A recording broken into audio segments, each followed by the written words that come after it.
Salut tout le monde et bienvenue dans ce nouveau décryptage. Aujourd'hui, on va mener une véritable enquête littéraire. C'est pensé spécialement pour les élèves de lycée qui s'attaquent aux grands textes, mais honnêtement, c'est fascinant pour quiconque s'intéresse à la mécanique des idées. Imaginez un peu la scène. Un auteur publie un roman bouleversant, mais il utilise une stratégie de communication absolument unique en son genre. Il écrit 2 préfaces totalement différentes pour la même œuvre à 3 ans d'intervalle. Cet auteur, c'est Victor Hugo. Et à travers ce double discours, il nous donne l'une des plus grandes leçons sur ce que signifie vraiment prendre position.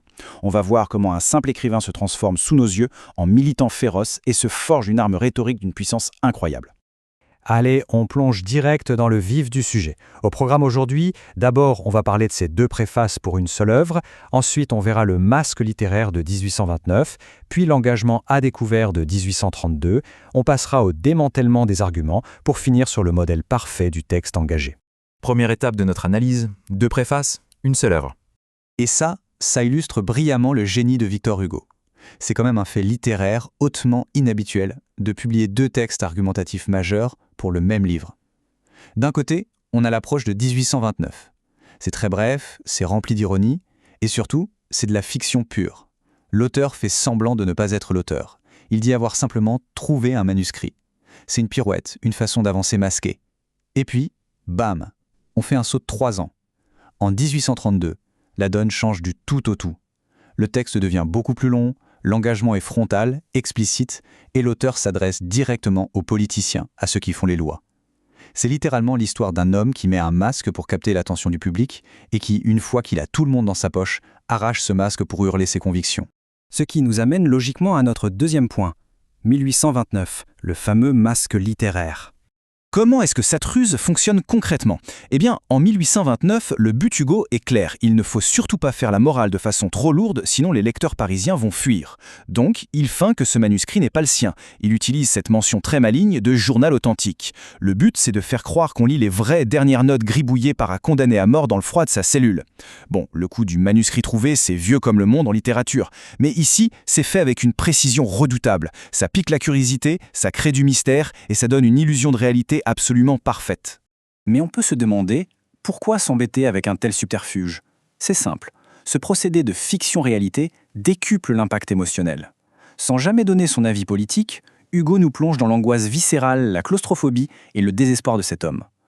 Le roman ne vient pas vous faire un discours assommant sur le fait que la peine de mort, c'est mal. Non, il vous fait transpirer, il vous fait trembler avec le condamné, à compter les minutes avant de monter sur l'échafaud. C'est ça, la magie de la fiction. Ça contourne notre cerveau rationnel pour frapper directement au cœur. Ça crée une empathie fulgurante. Et ça, c'est la préparation parfaite pour l'argumentation qui va suivre, des années plus tard. On avance dans le temps et on passe à la 3e partie, 1832, l'engagement à découvert. Et c'est là qu'on assiste au grand pivot dramatique. Alors, le point crucial à retenir ici, c'est la définition même de l'engagement. C'est un concept qu'on voit tout le temps au lycée dans les cours de français, pas vrai ? L'engagement littéraire, c'est exactement ce changement de posture. On abandonne le masque douillet de la fiction. En 1832, le rôle du conteur d'histoires émouvantes, c'est terminé. L'écrivain devient un citoyen en colère qui interpelle directement les législateurs. On passe d'un drame individuel qui fait pleurer à un combat sociétal explicite. La position est assumée, les risques sont pris. La plume est devenue une arme politique. Ce qui nous fait entrer dans notre 4e partie, le démantèlement des arguments. Et accrochez-vous, ça décoiffe. Ce qui est vraiment fascinant ici, c'est qu'Hugo nous livre un cours magistral de rhétorique. C'est un véritable bulldozer intellectuel. Il prend chaque argument de ses adversaires et le détruit pièce par pièce. Regardons ça. Premier argument des pro-peines de mort, la dissuasion. L'idée que la peur de mourir empêche les criminels d'agir. La réfutation d'Hugo, purement sociologique. Il dit en gros, regardez les chiffres, cette menace ne fait absolument pas baisser la criminalité. Bam. Deuxième argument, l'exemplarité. Faire un bel exemple sanglant sur la place publique pour éduquer les foules. La riposte d'Hugo est cinglante. Le spectacle de la guillotine n'éduque personne. Au contraire, il brutalise le peuple. Il corrompt les esprits. Il habitue les gens au sang. Et enfin, le 3e argument, celui de la justice, la fameuse loi du talion, œil pour œil. La réponse d'Hugo cloue le débat.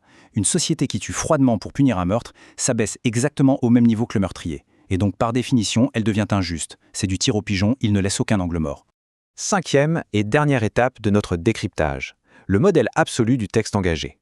Si ce texte de 1832 est étudié massivement dans toutes les salles de classe, c'est pour une excellente raison. C'est la quintessence du texte argumentatif, c'est la recette parfaite. On y retrouve tous les ingrédients. D'abord, une voix directe. L'auteur dit « je », il met sa propre personne dans la balance.